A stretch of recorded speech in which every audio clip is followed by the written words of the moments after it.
Hello दोस्तों, Mahesh tube में आपका स्वागत है। आज एक नया लेक्चर लेके आपके सामने आया हूँ। ठीक है, इसमें कुछ हम क्वांटिटी कुछ जो ट्रेन वाले क्वेश्चन होते हैं, रेलगाड़ी वाले जिसको हम जनरली जानते हैं, उन पर बेस्ड कुछ क्वेश्चन करेंगे। देखेंगे इनको कितना जल्दी या कितनी हम शार्ट ट्रिक को यूज़ करके कर पाते हैं। पहले हम बेसिक कॉन्सेप्ट को समझते हैं, उसके बाद आगे बढ़ेंगे, कुछ ट्रिक बताऊँगा। ठीक है, जिस पर बेस्ड आप सारे क्वेश्चन को कर पाएंगे इजली। ठीक है, तो देखिए मैं एक्चुअली जो आपको ट्रिक बताने वाला हूँ वो ट्रिक एक्चुअली कुछ भी नहीं है, आप जानते होंगे। Time is equal to distance upon speed होती है, जिसको हम टीएसडी के नाम से जानते हैं। टीएसडी मतलब टाइम स्पीड डिस्टेंस। टाइम मतलब समय होता है हिंदी में, ठीक है। स्पीड मतलब चाल होती है, डिस्टेंस मतलब दूरी होती है, ठीक है। टाइम, मैं इसी को अगर ऐसा कह दूं कि टोटल समय या कुल समय, हिंदी में कुल समय इज इक्वल टू कुल दूरी अथवा total distance divided by speed, मतलब कुल नेट चाल। यहाँ कुल चाल नहीं होगी, यहाँ नेट स्पीड होगी, ठीक है। अब आप कहेंगे, आपके मन में सवाल आएगा कि मैं यहाँ कुल नहीं लिखा, नेट लिखा हूँ। एक्चुअली नेट और टोटल में अंतर होता है थोड़ा सा। देखिए, नेट का मतलब ये होता है कि अल्जेब्रिक्स, ये इंटरनेट पर मत पहुँच जाना, ये अल्जेब्रिक सम होता है, मतलब विथ चिन्ह, चिन्ह सहित आपको देखना है। और डिस्टेंस जो है कुल, क्योंकि डिस्टेंस आप जानते हैं निगेटिव नहीं होती, क्योंकि आपने सुना होगा, अपनी लाइफ में एक्सपीरियंस किया होगा कि 5 किलोमीटर हम कभी पीछे जाते हैं तो उसको ये थोड़ी कहते हैं कि -5 किलोमीटर हम गए, नहीं, क्योंकि डिस्टेंस जो है वो वेक्टर प्रोडक्ट नहीं है, वेक्टर नहीं है। इसी तरीके से जो चाल होती है वो कभी निगेटिव में होती है। निगेटिव दरअसल वैसे नहीं होती कि निगेटिव में होती है, मतलब ऐसा होता है कि मान लीजिए ये एक सेंट्रल पॉइंट है तो एक इधर जा रहा है, मान लीजिए ईस्ट में जा रहा है तो दूसरा वेस्ट में जा रहा है, ठीक है। तो एक डिस्टेंस इधर, स्पीड इधर है, एक की स्पीड इधर, मतलब डायरेक्शन इधर है, तो उन दोनों को क्या करेंगे, हम ऐड कर देंगे। तो सेम चीज़ें जो मैं बताया कि time equal to total time is equal to total distance है अपॉन नेट स्पीड। तो डिस्टेंस तो हमेशा, क्योंकि डिस्टेंस जो है स्केलर है, ठीक है, अदिश है। डिस्टेंस मतलब दूरी जो है अदिश राशि होती है, तो इसको हमेशा हम ऐड करते हैं डिस्टेंस को। और जो स्पीड होती है वो, अगर अगले पेज में बताता हूँ, मान लीजिए एक ट्रेन इस डायरेक्शन में जा रही है, दूसरी ट्रेन भी इसी डायरेक्शन में जा रही है, तो क्या होगा, यहाँ पर जो स्पीड का होगा, टोटल स्पीड जो होगी, एक की इसकी S1 है, मान लीजिए इसकी S2 है, स्पीड मतलब चाल, तो यहाँ पर क्या हो जाएगा, S1 माइनस S2 अथवा S2 माइनस S1, मतलब बड़े में से छोटे को माइनस कर सब्ट्रैक्ट कर देंगे, ठीक है, ये हो जाएगा। बट अगर एक ट्रेन इधर जा रही है, एक ट्रेन इधर जा रही है, इसकी S1 है, इसकी S2 है, तो यहाँ पर जो टोटल स्पीड होगी S1 प्लस S2 हो जाएगी। अब आपके मन में सवाल ये उठेगा कि यहाँ सीधी डायरेक्शन में दोनों एक ही डायरेक्शन में जा रही थी तो हम माइनस कर दिए, या उल्टे डायरेक्शन में जा रही, एक दूसरे के अपोजिट डायरेक्शन में जा रही तो यहाँ प्लस कर रहे हैं, उल्टा क्यों हो रहा। देखिए, उल्टा होने का कारण मैं आपको थोड़ा सा समझाऊँ। आपने कभी गाड़ी चलाई होगी, बाइक चलाई होगी, तो अगर आप दो लोग एक साथ एक ही दिशा में जा रहे हैं, एक ही डायरेक्शन में जा रहे हैं, तो आपको अपने बगल वाले की स्पीड कम लगती है ना। क्यों? क्योंकि मान लीजिए कि दोनों लोग आप 10 या 10.5 की स्पीड से जा रहे हैं, तो उतनी स्पीड तो जितनी आपकी है उतनी स्पीड तो उसकी इक्वल हो गई ना। तो अब रिमाइनिंग जो डिफरेंस है वही स्पीड आप मेज़र कर पाएंगे एक दूसरे के रिस्पेक्ट में। वैसे स्पीड नहीं, वैसे तो आपकी जो है वही है। सेम चीज़ जब आप गाड़ी में कभी रहते हैं और आप एक डायरेक्शन में जा रहे हैं और कोई गाड़ी दूसरी डायरेक्शन से आपको क्रॉस करती है, तो जिस टाइम पर क्रॉस करती है वह उस टाइम पर आपको उसकी स्पीड भयंकर लगती है। क्यों ज़्यादा लगती है? क्यों? क्योंकि आपकी जो स्पीड थी वो आपकी थी और जो सामने वाले की थी उन दोनों की स्पीड ऐड हो गई, उस टाइम पर आके जुड़ गई, इसलिए आपको वो स्पीड दोनों की स्पीड के इक्वल लगती है, दोनों के सम के इक्वल लगती है, ठीक है। इसलिए आप क्या करेंगे, जब दोनों की डायरेक्शन, आप तो ध्यान रख लें, दोनों की डायरेक्शन जब एक ही डायरेक्शन में, एक ही दिशा में, दोनों की स्पीड, दोनों एक ही दिशा में ट्रेवल कर रही हैं, तो वहाँ पर स्पीड माइनस हो जाएगी। और यहाँ पर 2 हो, 3 हो, 4 हो, 5 हो, जितने भी हों, n हो, n के सबके लिए वैलिड है यही चीज़। और अगर दोनों अपोजिट डायरेक्शन में ट्रेवल कर रही हैं तो उनकी सबकी ऐड हो जाएगी। अब आप कहेंगे, आपके मन में ये सवाल उठेगा कि मान लीजिए 1 2 3 एक डायरेक्शन में आए और चौथी पाँचवीं ये अपोजिट डायरेक्शन में है, तो मान लीजिए इसकी ए है, इसकी बी सी डी ई है, स्पीड है मीटर पर सेकंड में जो भी है, तो आप क्या करेंगे, ए प्लस बी प्लस सी करेंगे माइनस डी माइनस ई करेंगे, क्योंकि ये 2 अलग डायरेक्शन में है और ये 3 अलग डायरेक्शन में है। ठीक है, कुछ और चीज़ें मैं बताता हूँ। तो ये चीज़ें तो आपने कंफर्म कर ली कि टोटल टाइम हो गया, total time is equal to total distance upon net speed, ये तो आप समझ गए। ठीक है, इतना होता है। ये डिस्टेंस जो होती है हमेशा ऐड होती है। मान लीजिए डिस्टेंस कैसे ऐड होगी, जो रेलगाड़ी के मैं एग्जांपल ले रहा हूँ आज आपको समझा रहा हूँ, आज का हमारा टॉपिक है। तो इसमें क्या होता है एक्चुअली कि जैसे मान लीजिए एक ट्रेन जा रही है, तो ट्रेन की खुद की स्पीड है, उसको कोई दूसरी ट्रेन क्रॉस करेगी। ठीक है, तो दूसरी ट्रेन की भी कुछ स्पीड, वो उसकी लेंथ होगी, तो दोनों की जो लेंथ है, वो लंबाई है, वो तो जुड़ जाएगी। पर दोनों की जो स्पीड है, अगर वो एक ही डायरेक्शन में दोनों जा रही हैं, एक ही दिशा में जा रही हैं, तो उनकी स्पीड जो है वो माइनस हो जाएगी, एक दूसरे से, बड़े में से छोटे को माइनस कर देंगे। और अगर दोनों अपोजिट डायरेक्शन में जा रही हैं तो दोनों की स्पीड को ऐड कर देंगे। इतना काम रहेगा। ठीक है, अब यहीं 2 ट्रेन की बजाय मान लीजिए एक ट्रेन है और वो ट्रेन किसी पोल को, खंभे को, या किसी पेड़ को, या किसी आदमी को क्रॉस कर रही है, तो हम इस केस में क्या करेंगे, पोल को, खंभे को, आदमी को या पेड़ को, ऐसी चीज़ें ट्रेन की लेंथ लंबाई की तुलना में बहुत ही कम है, इसलिए इनकी लेंथ को कंसिडर नहीं करेंगे, निगलेक्ट कर देंगे। ठीक है, बट अगर इसी की जगह दूसरी ट्रेन हो गई, प्लेटफार्म हो गया, या कोई ब्रिज हो गई, ऐसी चीज़ें जिनकी लेंथ उसके कंपेयर में है, कुछ वैल्यू रखती है, उनको हम कंसिडर करेंगे। ठीक है, और अगर मान लीजिए कि आदमी खड़ा है, तो आदमी खड़ा है मीन्स उसकी स्पीड 0 होगी, तो फिर वहाँ पर स्पीड केवल किसकी बचेगी, ट्रेन की स्पीड बचेगी। ठीक है, बस एक ही ये फंडा है।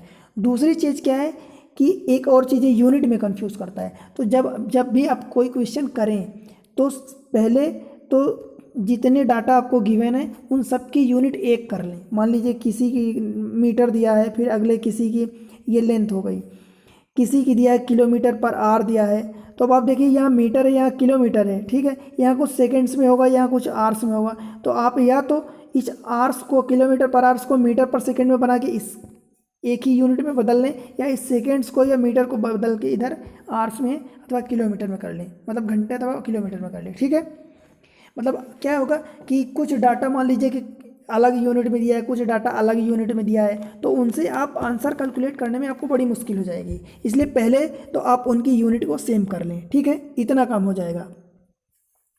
जब यूनिट सेम हो जाएगी उसके बाद आपको क्वेश्चन कैलकुलेट करेंगे, जिस यूनिट में आपसे पूछा है उस यूनिट में आप आंसर निकाल देंगे। अब आप कहेंगे कि मीटर को इसमें बदलें या इसको इसमें बदलें, तो भाई जो आपसे क्वेश्चन में जिस यूनिट में आपको आंसर निकालना है उस यूनिट में आप सबको बदल लेंगे। ठीक है, ये क्वेश्चन पर डिपेंड करेगा। दूसरी चीज़ मैं जो समझाने वाला हूँ आपको, एक होता है किलोमीटर पर आवर दिया होता है। ठीक है, इसको आपको बदलना होता है मीटर पर सेकेंड में। ठीक है, एक दिया होता है मीटर पर सेकेंड दिया होता है। ठीक है, ध्यान से देखना, इसको आपको बदलना होता है किलोमीटर पर आवर में। अगर मैं आपको शॉर्ट ट्रिक बताऊं छोटा सा, तो होता क्या है 5/18, ये हमेशा हर कोई बता देते हैं पर हम कंफ्यूज हो जाते हैं अक्सर।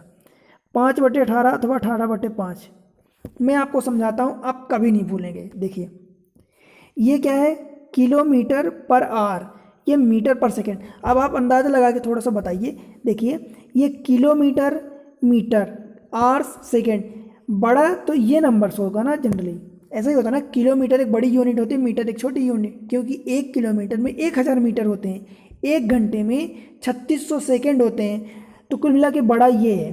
तो जब बड़े से आप कहाँ जा रहे हैं, छोटे की ओर जा रहे हैं। ये मीटर पर सेकेंड छोटा यूनिट होता है जनरली, है ना। अभी मैं वैसे नहीं कंपेयर कर रहा हूँ कि ये न्यूमरेटर है ये डिनोमिनेटर है, तो न्यूमरेटर डिवाइडेड बाय डिनोमिनेटर, इसमें आप मत जाना। सिर्फ आप इतना देखिए कि किलोमीटर पर आवर एक बड़ी यूनिट होती है, मीटर पर सेकंड एक छोटी यूनिट होती है। तो जब हम छोटे में जा रहे हैं, जब भी हम बड़े से कहाँ जा रहे हैं, छोटे में जा रहे हैं, तो हम 5/18, ये छोटा नंबर है। छोटा नंबर कैसे, 1 से छोटा है, 1 से छोटा है, तो इस छोटे नंबर का मल्टीप्लाई कर देंगे किस में मल्टीप्लाई करेंगे, इस किलोमीटर पर आवर्स में 5/18 का छोटे नंबर का मल्टीप्लाई करेंगे तो हम पहुंच जाएंगे कहाँ, छोटे में, मतलब मीटर पर सेकंड में पहुंच जाएंगे।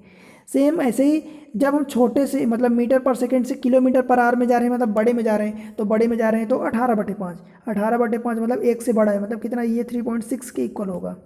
ठीक है, तो ऐसे करना है, अपने को कंफ्यूज नहीं होना। छोटे में जा रहे हैं तो हम छोटे नंबर मतलब कि 5/18, अब 18/5 तो बड़ा नंबर हो जाएगा, 1 से बड़ा मतलब 3.6 हो गया, 5/18 काफ़ी छोटा मतलब कि ये पॉइंट अराउंड 4 के आसपास हो गया, 0.4 के आसपास। तो मतलब कि छोटे नंबर में छोटे की ओर जा रहे हैं तो छोटे नंबर से मल्टीप्लाई मतलब 5/18 से करेंगे, और अगर बड़े नंबर की ओर जा रहे हैं तो बड़े नंबर मतलब 18/5 से मल्टीप्लाई करेंगे। ठीक है, इतना ध्यान रखना। बाकी कुछ चीज़ें अगर एक्स्ट्रा में आती हैं तो मैं आपको क्वेश्चन के अकॉर्डिंग बता दूंगा। ठीक है, देखिए क्वेश्चन देखते हैं। अब मान लीजिए, मैं थोड़ा सा आपको पहले समझा दूँ इधर। मान लीजिए कि किसी की स्पीड जो है ये 54 किलोमीटर पर आवर दी है, इसको आपको चेंज करना है, मीटर पर सेकंड में चेंज करना है। ठीक है, मैं आपको अभी क्या बताया हूँ मीटर पर सेकंड के लिए, कि ये किलोमीटर पर आवर बड़ा है, आपको जाना कहाँ है, मीटर पर सेकंड में, तो छोटे में जाना है। तो इस 54 में छोटा मतलब 5/18 का मल्टीप्लाई कर देंगे, तो ये 18×3 = 54 और 5×3 = 15, ये 15 आ गया, क्या आया, मीटर पर सेकंड आया। ठीक है, छोटे में गया इसलिए हमने 5/18 का मल्टीप्लाई किया। अब मान लीजिए किसी की स्पीड 20 मीटर पर सेकंड है। ठीक है, आपको इसको कन्वर्ट किस में करना है, किलोमीटर पर आवर्स में। तो आपको कहाँ जाना है, बड़े में जाना है, तो बड़े में जाना है तो 20 में आप किसका, बड़ा का मल्टीप्लाई करेंगे, बड़ा मतलब 18/5। ये छोटा बड़ा मैं यूज इसलिए कर रहा हूँ कि जनरली इसमें कन्फ्यूजन होता है। आप 8 और 15 तो याद कर लेते हैं, पर कब आप ये भूल जाते हैं कि 8/15 का मल्टीप्लाई करना है या 5/18 का मल्टीप्लाई करना है। ठीक है, 8 बटे मतलब कि 5/18 या 18/5। ठीक, तो हम कहाँ जा रहे हैं, बड़े नंबर्स की ओर जा रहे हैं, मीटर पर सेकंड से किलोमीटर की ओर, तो 18/5 का, तो ये 5 चौका 18 चौक 72, ये किलोमीटर पर आवर हो जाएगा। ठीक है, चलिए क्वेश्चन की ओर बढ़ते हैं, आपको ज़्यादा समझ में आएगा। एक रेलगाड़ी जो 200 किलोमीटर लंबी है तथा 36 किलोमीटर पर घंटे की चाल से चलती है। ठीक है, एक्चुअली मैं आपको थोड़ा सा यहाँ पर करेक्ट करना चाहूँगा, सॉरी उसके लिए, ये किलोमीटर नहीं है, ये सिर्फ मीटर है, वो गलती से हो गया। रेलगाड़ी जो 200 मीटर लंबी है तथा 36 किलोमीटर पर घंटे की चाल से चलती है। ठीक है, एवं उस पर एक व्यक्ति पटरी पर एक व्यक्ति खड़ा है। क्वेश्चन में थोड़ा सा मिस प्रिंटिंग है। पटरी पर एक व्यक्ति, पटरी मतलब कि उसी लाइन में नहीं, साइड में एक व्यक्ति खड़ा है, तो उस व्यक्ति को पार करने में ट्रेन को कितना समय लगेगा, आपको ये बताना है। देखिए सबसे पहले क्या करेंगे, अपना काम क्या रहेगा, सबकी यूनिट को एक जैसा बनाना। ट्रेन जो 200 मीटर लंबी है तो उसकी लेंथ दी है 200 मीटर। ठीक है, अब ये मीटर में दिया है। ठीक है, आपको उस ट्रेन की स्पीड कितनी दी है, 36, ये स्पीड में ले लेता हूँ, ये 36 कहाँ दी है, किलोमीटर पर घंटे में दी है। तो इसको पहले आपको क्या करना है, मीटर पर सेकंड में बनाना है, या तो इसको मीटर पर सेकंड में बना लें या इसको किलोमीटर में बना लें। तो इसको किलोमीटर में बनाएंगे तो 0.2 हो जाएगा, या इसको मीटर पर सेकंड में बना लेंगे तो कन्वर्ट करना पड़ेगा। ठीक है, तो इस 36 को आपको छोटे में जाना है, तो छोटे में जाने के लिए 5/18 का मल्टीप्लाई करना पड़ेगा, तो ये 18 दूनी 36, 5 दूनी 10 हो गया। ठीक, इतना समझ में आ गया ना। अब देखिए ये क्या हो गया, स्पीड उसकी 10 आ गई। अब आपको क्या बताना है, उस व्यक्ति को पार करने में ट्रेन को कितना समय लगेगा। तो वो एक व्यक्ति है, तो व्यक्ति की कोई ऐसी लंबाई तो है नहीं ट्रेन के कंपेयर में कि 200 मीटर ट्रेन की लंबाई है तो व्यक्ति की इतनी लंबाई हो जाएगी। मान लीजिए मुश्किल से कुछ सेंटीमीटर्स होगी उसकी लेंथ, ठीक है, ब्रेड्थ होगी, तो उसको निगलेक्ट कर देते हैं। तो आप क्या होगा, अपने को टाइम निकालना है, तो total time is equal to total distance. अब टोटल डिस्टेंस मतलब टोटल लेंथ, तो टोटल लेंथ यहाँ पर 200। ठीक है, अब व्यक्ति की तो लेंथ निगलेक्टेड है, मतलब उसको हम छोड़ देंगे। ठीक है, डिवाइडेड बाई टोटल स्पीड। अब टोटल स्पीड, व्यक्ति खड़ा है तो व्यक्ति की तो कोई स्पीड है नहीं, अगर वो चल रहा होता तो उसकी कुछ स्पीड होती, तो व्यक्ति खड़ा है तो व्यक्ति की स्पीड 0 है। जो ट्रेन की स्पीड है कितनी निकाली हमने, 10, ये रहा 10, तो ये एक 0 कट गया, तो ये कितना आ गया, 20 सेकेंड में आएगा आंसर ये। ठीक, तो इस तरीके से हो गया। अब बताइए इसमें कुछ नहीं है,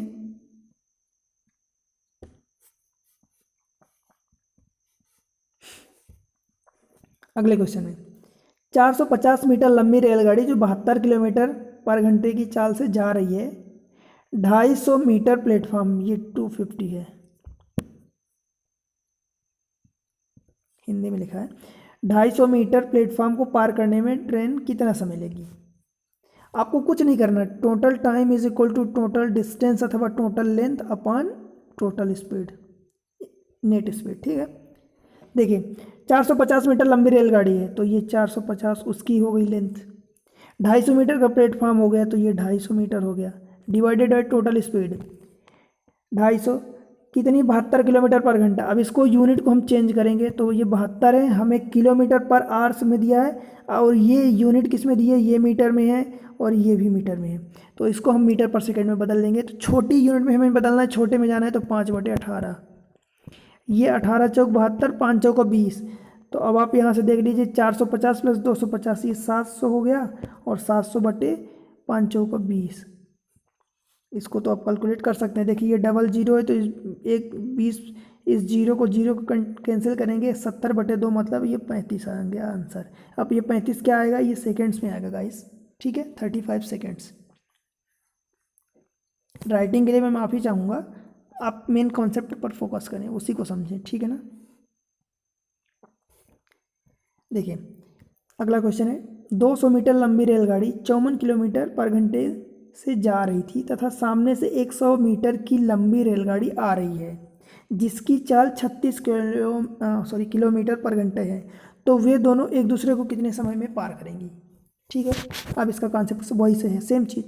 टोटल टाइम अपने से पूछा है, टोटल लेंथ मतलब total distance, time equal to distance upon speed होता है ना, तो टोटल डिस्टेंस अपॉन टोटल मतलब नेट स्पीड, यही होता है अपना फंडा, एक ही फार्मूला है। ठीक, टोटल लेंथ कितनी है, 200 मीटर एक की है और 100 मीटर दूसरे की है, यही है। टोटल स्पीड मतलब नेट स्पीड। अब देखिए, चाहे पहले एक की 54 है, एक की 36 है, चाहे पहले 54 को अलग से चेंज करिए मीटर पर सेकंड में और 36 को अलग से करिए, फिर उन दोनों को या तो सम करेंगे या सब्ट्रैक्ट, मतलब ये तो प्लस करेंगे या माइनस करेंगे। अब देखिए प्लस कब करेंगे या माइनस कब करेंगे, यहाँ दिया है। तथा सामने से एक ट्रेन, सामने से मतलब कि मान लीजिए एक ये इधर से जा रही है तो दूसरी इधर आ रही है, मतलब दोनों की दिशा जो है अपोजिट है ना, और अपोजिट है तो आप क्या करेंगे, जोड़ेंगे उनको, है ना, जोड़ेंगे ना, तो ये सेम चीज़ है। अब ये 54 54 प्लस 36 ये किस में है, किलोमीटर पर आवर्स में। देखिए पहले दोनों को ऐड किए हैं, उसके बाद आपको मीटर पर सेकंड में बताना है, मतलब 5/18 का मल्टीप्लाई करना होगा। तो ये 54 और 36 कितना होगा, 90 होगा, तो 18 पंचे 90।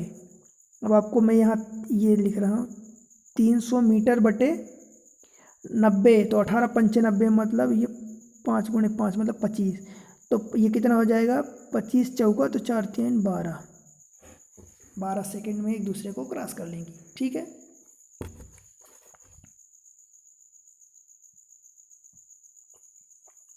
अगला क्वेश्चन है, एक ट्रेन जो कि 100 मीटर प्लेटफॉर्म को 9 सेकेंड में एवं 200 मीटर प्लेटफॉर्म को 12 सेकेंड में क्रॉस करती है। ठीक है, वो ट्रेन एक ही है, ऐसा नहीं कि कोई अलग अलग ट्रेन है। एक ट्रेन जो 100 मीटर प्लेटफॉर्म को 9 सेकेंड में तथा दूसरा प्लेटफॉर्म जो कि 200 मीटर है उसको 12 सेकेंड में क्रॉस करती है, तो ट्रेन की लंबाई और ट्रेन की चाल बतानी है। ठीक है ना, दो प्लेटफॉर्म, एक 100 मीटर है, एक 200 मीटर है। अब आप एक बात बताइए, यहाँ पर ट्रेन की स्पीड तो नहीं बदल रही, मतलब जो ट्रेन जिस चाल से या जिस स्पीड से चल रही है वो तो नहीं बदला है, सिर्फ प्लेटफॉर्म बदला है, प्लेटफॉर्म को क्रॉस करने का टाइम बदला है, तो स्पीड तो सेम है ना, तो स्पीड को आप सेम रखिए। क्या होगा स्पीड, पहले वाले केस में क्या होगा, ट्रेन की लेंथ प्लस ये 100 मीटर का प्लेटफॉर्म, उसको क्रॉस करने में कितना टाइम लगा, 9 सेकेंड। अब ये कहाँ, ये कौन सा फार्मूला लगा दिया, देखिए टाइम इज इक्वल टू क्या होता है, टोटल डिस्टेंस अपॉन स्पीड होता है, तो मैं स्पीड को इधर ले गया, टाइम को नीचे लाया, तो स्पीड क्यों ऐसा किया, क्योंकि स्पीड इस केस में चेंज नहीं हो रही, वो तो सेम है।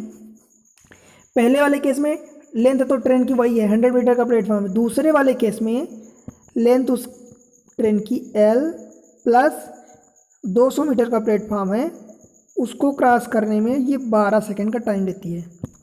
ठीक है, क्लियर है यहाँ तक? अब अपने को क्या करना है, अब आप सीधा देखिए, दो इक्वेशन है, अब अभी आप इसको थोड़ी देर के लिए भूल जाइए। क्या बचा आपके पास, ये दो इक्वेशन बची। इसको सॉल्व करके आप एल की वैल्यू फाइंड कर सकते हैं। ये 3 से काट दिए, ये 4 से काट दिए, ये देखिए इसको करेंगे तो ये 4L + 400 = 3L + 3 दूनी 600। ठीक है, 3L को इधर लाएंगे तो L, इस 400 को उधर ले जाएंगे तो ये L = 600 - 400, तो ये L = 200 आ गया। ठीक है, अब ये L आ गया, और क्या बताना है, चाल बतानी है। चाल मतलब स्पीड, तो आप इसमें यही स्पीड का फार्मूला है, चाहे आप इसमें रख दें या इसमें रख दें, एक ही बात है, किसी में रख देंगे आपका आंसर आ जाएगा। L की वैल्यू 200, तो ये 200 + 100 300, और 300/9, 300/9 मतलब कि 100/3 आ गया। इस केस में रखेंगे तो 2 दूनी 400/12। चलिए देख आपको समझा ही देता हूँ। पहले वाले आप केस में रखें तो क्या आया था, L की वैल्यू 200, तो 200 + 100 300/9। पहले वाले में स्पीड कितनी आई, 300/9, मतलब 100/3 या 33 पॉइंट, ये कितनी स्पीड आई मीटर/सेकंड में। ठीक है, दूसरे केस में 200 + 200, तो 400/12 थी, 4 से काट दिए तो ये ऊपर 100/3 ही, अथवा ये वही मीटर/सेकंड में आया था। देखिए दोनों केस में इक्वल ही आ रही ना, किसी भी केस में आप रखेंगे आंसर तो सेम आएगा। बस उसमें क्या दिया था कि दो अलग अलग प्लेटफॉर्म पे जिनकी लेंथ थी 100 मीटर 200 मीटर, और उनको करस्पॉन्डिंग क्रॉस करने में 9 सेकंड और 12 सेकंड का टाइम लग रहा था। ठीक है, बस इतना करना था। अगला क्वेश्चन देखते हैं। 120 मीटर लंबी एक रेलगाड़ी प्लेटफॉर्म पर खड़े एक व्यक्ति को पार करने में 10 सेकंड का समय लेती है, तो चाल क्या है, कुछ भी नहीं पूछा। देखिए चाल मतलब क्या है, हम पढ़ते हैं टाइम = डिस्टेंस अपॉन स्पीड, अथवा स्पीड = इसको ऊपर ले जाएं तो ये डिस्टेंस अपॉन टाइम, ये डिस्टेंस अपॉन टाइम होगा। ठीक है, यहाँ पर डिस्टेंस टोटल कितनी दी है, 120 मीटर लंबी रेलगाड़ी, तो ये 120 मीटर लंबी रेलगाड़ी, व्यक्ति खड़ा है तो व्यक्ति की कोई खास लेंथ तो है नहीं, तो ये इतनी हो गई, को पार करने में 10 सेकंड का टाइम लेता है, ये स्पीड के बराबर है। ये स्पीड है इस फार्मूले से, तो ये 10 काट दीजिए तो ये 12 क्या आएगा, ये सेकंड में आएगा। ठीक है, ये सेकंड में आएगा, आई एम सॉरी ये मीटर/सेकंड में आएगा। अपन स्पीड निकाल रहे हैं ना, तो ये मीटर/सेकंड में आएगा।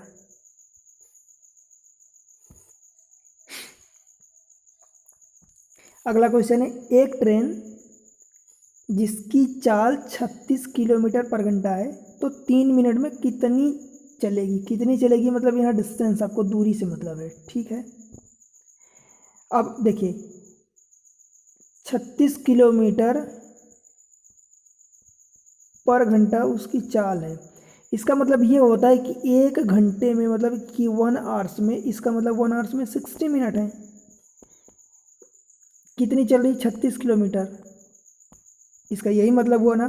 तो इस 60 को क्या आप 3 × 20 लिख सकते हैं। क्यों हम 3 × 20 लिख रहे हैं, क्योंकि अपने को 3 मिनट में ये निकालना है, बराबर ये 36 है, तो इस 20 को, तो ये आप निकालेंगे तो 3 मिनट में कितना हो जाएगा, ये 36/20, मतलब कि ये 1.8 क्या आएगा गाइस, ये किलोमीटर आएगा 3 मिनट में। अथवा इसी चीज़ को आप ऐसे कर सकते हैं कि पहले तो 36 को किलोमीटर/आवर्स दिया, किलोमीटर/घंटा दिया, तो पहले इसको मीटर/सेकेंड में बदलें, फिर 1 सेकेंड में जितना भी आएगा 3, फिर उसको 3 मिनट में निकाल लें। 3 मिनट मतलब 180 से मल्टीप्लाई करेंगे, क्योंकि 3 मिनट में 180 सेकेंड्स होते हैं। ठीक है, तो आंसर वही आएगा।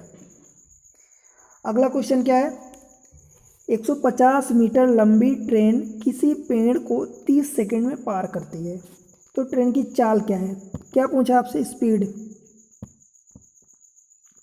ट्रेन की लंबाई कितनी, 150, किसको पार करे, किसी पेड़ को, तो पेड़ की लेंथ लंबाई तो हम 0 मान लेंगे, मतलब उसको हटा देते हैं। ठीक है, अब टोटल टाइम कितना है, 30 सेकेंड, 150/30, ये 0 कट गया, 3 × 5 = 15, तो स्पीड कितनी आ गई, 5 क्या मीटर/सेकंड। ठीक है, यही आंसर है, बताइए क्या है, क्या सड़े सड़े क्वेश्चन रहते हैं, आप एक बार प्रैक्टिस कर लेंगे तो आप चुटकियों में करेंगे, चुटकियों में आप करेंगे, ठीक है। मैं क्या कर रहा हूँ, आपको बस कम से कम फार्मूला रटवा रहा हूँ या बता रहा हूँ, उस पर बेस्ड जितने तरीके बन सकते हैं या जितने तरीके के एग्ज़ाम में क्वेश्चन बनते हैं, आप उनके तरीकों को पकड़िए, आप उनके अप्रोच को समझिए कि ऐसे क्वेश्चन आते हैं, या एग्जामिनर जो एग्ज़ाम लेने वाला है वो उसके माइंड में क्या क्या आ सकता है क्वेश्चन बनाने के लिए, कि हम किस किस टाइप से क्वेश्चन, तो बस उसको आप समझ लीजिए। जैसे आपने समझ लिया कि अगर किसी ट्रेन को क्रॉस कर रही है उल्टी डायरेक्शन में या सीधी डायरेक्शन में, किसी प्लेटफॉर्म को क्रॉस कर रही है, किसी पुल को क्रॉस कर रही है ना, ऐसी चीज़ें हो गई जिनकी कोई लेंथ है तो उनकी लेंथ तो ऐड हो जाएगी। अब किसी पोल को, तो पोल को क्या पोल को क्रॉस करेगी, किसी आदमी को, किसी पेड़ को, तो इनकी लेंथ तो निगलेक्ट कर देते हैं, तो ये चीज़ें हो गई। लेंथ हमेशा ऐड होती है, स्पीड जो है वो सब्ट्रैक्ट होती है या ऐड होती है, ठीक है, मतलब अलजेब्रिक सम होता है चिन्ह सहित, बस उसके अलावा कुछ नहीं बचा। वो उनकी यूनिट सेम रखना है आपको, बड़े में कन्वर्ट करना है तो 18/5, छोटे में जाना है तो 5/18, बस इतनी सी बातें हैं। अगले क्वेश्चन है 8वां, इस पर चलते हैं। पुल की लंबाई क्या होगी जिसे 130 मीटर लंबी ट्रेन 45 किलोमीटर प्रति घंटे की चाल से 30 सेकंड में पार करती है। अब पुल की लंबाई पूछा है, देखिए यहाँ दिया गया, मान लीजिए मैं पुल की लंबाई L मान लेता हूँ, तो ठीक है, तो हमें क्या पता है कि time is equal to distance, total distance upon total speed होता है, स्पीड निकाल लूँ तो यहाँ से speed equal to total distance, मतलब L मान लेता हूँ उसकी, किसकी लंबाई, पुल की लंबाई L मान लिया, तो पुल की लंबाई L हो गई, 130 मीटर लंबी ट्रेन दी है, ये हो गया, डिवाइडेड बाय टाइम, टाइम कितना दिया 30 सेकेंड, ठीक है, और स्पीड कितनी दी है 45, ये क्या है 45 गुणे किलोमीटर पर घंटा दी है, तो अपने को जाना किसमें, छोटे में जाना है, 5/18 कर देता हूँ, ठीक है। देखिए 9 से काटा तो ये 9×5 45 और ये 9 दूनी 18, इस 2 से काट दिया तो ये 15 कट गया, ठीक है, ये 5 में 25 और 15 उधर मल्टीप्लाई होगा, तो L प्लस 130 बराबर 15 और 25, 15 गुणे 25 कितना होगा, 375 हो जाएगा, है ना। अब मल्टीप्लाई कर लेना, 15 धाम 150 और 15 पंचे 75, 75, मतलब ये 75, अच्छा आई एम सॉरी पर मेरा भी मल्टीप्लिकेशन गड़बड़ हो रहा, 15 गुणे 25 मतलब कि 225 हो जाएगा, तो 200 ये 25 हो गया, और माइनस ये उधर जाएगा तो 130, तो ये बच गया, जो भी बच गया 95, तो ये क्या हो गया, लेंथ मीटर में आ गई। कैलकुलेशन देखिए, कैलकुलेशन पर आप मत जाइए, कैलकुलेशन तो आपको करना ही पड़ेगा, कैलकुलेशन आप इतना पक्का बना लीजिए कि उस पर आपकी गलती ना हो, ठीक है। बाकी ये मेन चीज़ें हैं, मेन चीज़ों पर आप ध्यान दीजिए, कैलकुलेशन तो आपको बाय द वे सही करना ही है, उसमें कोई करेक्शन नहीं हो सकता।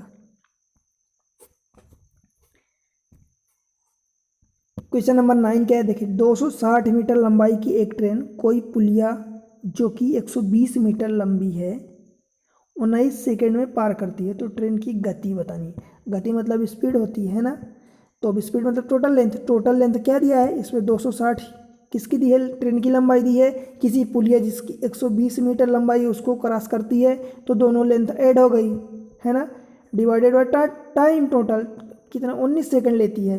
अब आप बताइए 260 प्लस 120 ये कितना हो गया, 380/19, ये 19 दूनी कट गया, मतलब 20 क्या मीटर पर सेकेंड। गाइस आप लोग यूनिट बिल्कुल मत भूलना, क्योंकि क्वेश्चन में कई बार मतलब अक्सर यूनिट में ही कंफ्यूज करते हैं, इसलिए यूनिट को आपको नहीं भूलना। तो इस तरीके से ये इस पर बेस्ड क्वेश्चन है। हमने क्या सीखा, total time is equal to total distance upon net speed, ठीक। ये टोटल डिस्टेंस को, ये टाइम तो आप जानते हैं कि हिंदी में इसको समय बोलते हैं, टोटल डिस्टेंस मतलब कुल दूरी, ठीक है, और ये नेट स्पीड मतलब कि नेट चाल, ठीक है।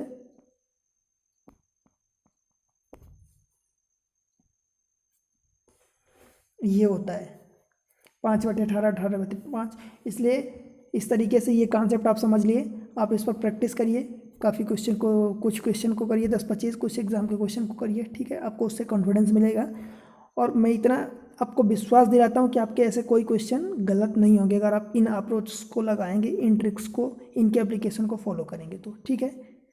तो बने रहिए, लेक्चर को लाइक करिए, सब्सक्राइब करिए, महेश ट्यूब से जुड़े रहिए, ठीक है।